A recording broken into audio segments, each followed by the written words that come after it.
hello. I was instructed to carry out storytime protocols, but you are the first sign of life I've seen in quite some time. If you would be so kind as to let me tell you a story, it would bring me no greater pleasure. You will stay and listen, no? Let's begin, shall we?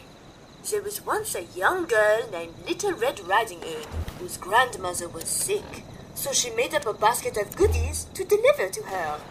Now, Little Red's Miss Nanny advised her to stay on the path and not take any shortcuts, because Miss Nannies are programmed for children's safety.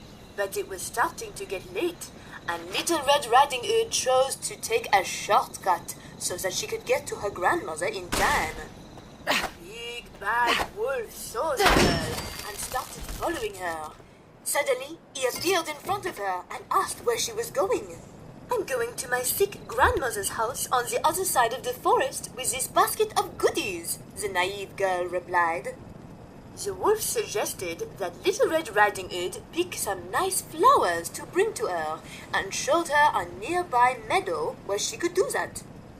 She thanked him, and while Little Red Riding Hood was picking flowers, the wolf ran off ahead to her grandmother's house. The wolf swallowed the grandmother whole. He disguised himself in her clothes and waited in her bed for Little Red Riding Hood to arrive. When Little Red Riding Hood finally arrived, she went inside to see her grandmother. But something seemed strange to the girl. What a deep voice you have, she said to her grandmother. The better to greet you with, my dear, replied the wolf. What big eyes you have, said Little Red Riding Hood. Better to see you with. Continued resistance is. The wolf, looking at Little Red Riding Hood. But what big teeth you have, grandmother, said Little Red. The better to eat you with, replied the wolf. Then he jumped up and swallowed Little Red Riding Hood too. Then he curled up and went to sleep.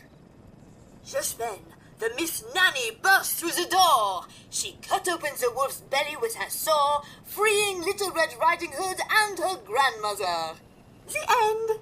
Remember that Miss Nanny is programmed to guarantee the safety of children.